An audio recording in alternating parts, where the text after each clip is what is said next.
Hello everyone, so I will be doing my August wrap-up for the month of August. I've read 3 books, so let's get started. The first book I read was The Cabin by Natasha Preston. This is a young adult mystery novel about Mackenzie, who goes to a cabin with 5 of her friends to party, drink, have fun, but when they wake up, they find 2 of their friends have been murdered. And when the police come, the police notice that there is no way an outsider could have come in and killed them.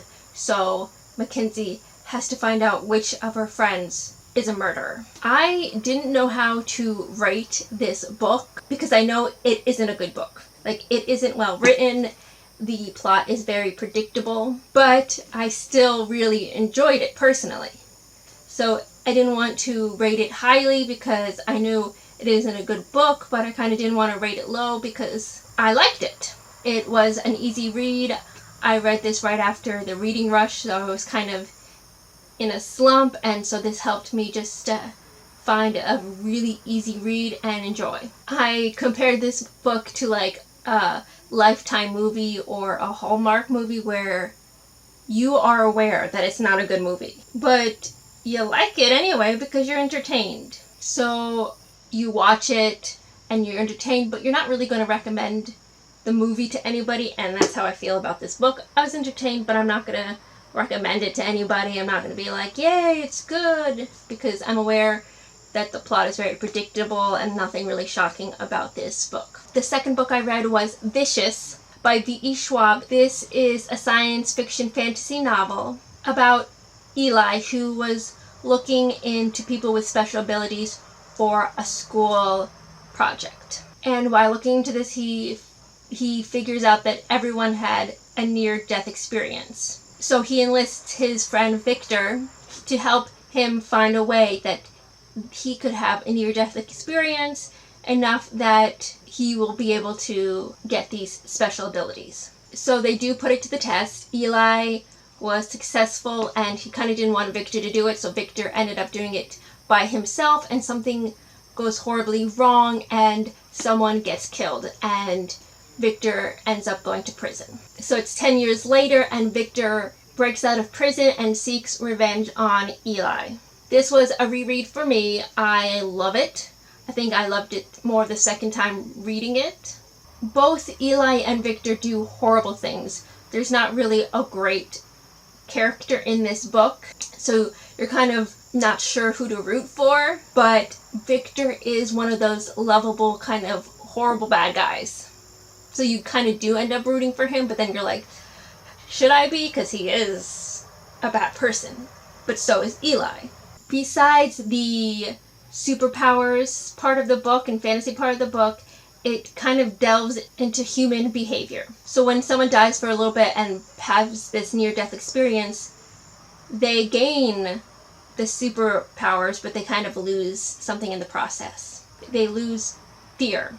And since when you lose fear, you kind of disregard consequences because you do not fear consequences. And I think that's a cool concept. Most people who develop these powers use it against people. Most end up kind of being criminals, and some people do use it against people, but not in a criminal way. Like, someone can have the ability to do whatever they want the other person to do. So they're not really harming that person, but it's still technically not the right thing to do because you're controlling somebody's will. And I just think this is just cool with the superpowers and the psychological part of it.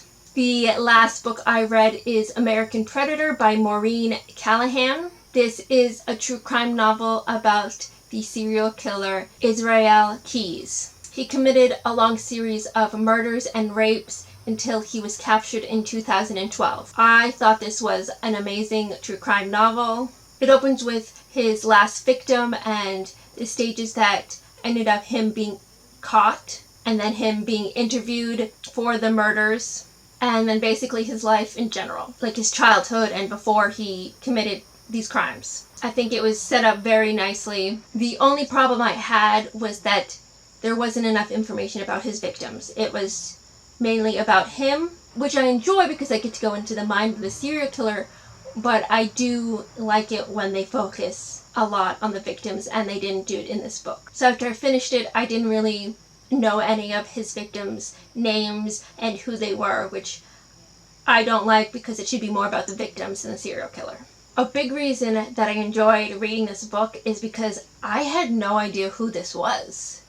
I had no idea that they recently caught a serial killer, or that there was even a serial killer. Looking at his picture, I kind of do roughly remember him being in the news, but I don't know if I'm just very desensitized to those things, so I just don't even, when it says killer being caught, I don't even like bat an eye because it's just so common these days.